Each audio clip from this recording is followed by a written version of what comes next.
اجازه میده که ضربه زده بشه، خودش کنار میره و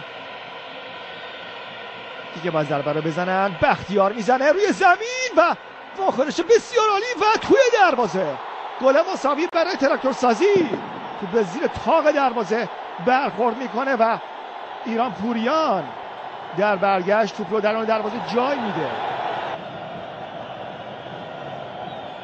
خیلی خوب بود کار ایران پوریان، تعقیب کرد مسیر توپ رو، خودش رسون به دهانه دروازه، ضربه رو طوری زد که از دست سوشا مکانی هم کاری بر نیاد و نتیجه میشه 1-1. توپ در اختیار بازیکن تراکتور سازیه. ایران پوریان اونجا دیگه جنجال میشه، چه دعوایی راه میفته اونجا، همه میرن به سمت سینا اشوری.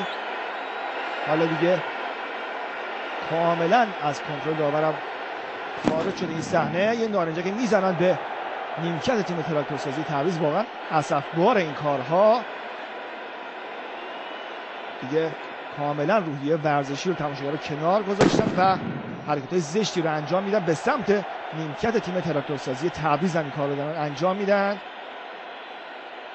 جالبه که این بازی در حضور مارتینتی مدیر امنیتی یوفا هم داره برگزار میشه که اومده به کشورمون تا بازی رو ببینه و این صحنه ها واقعا دردناک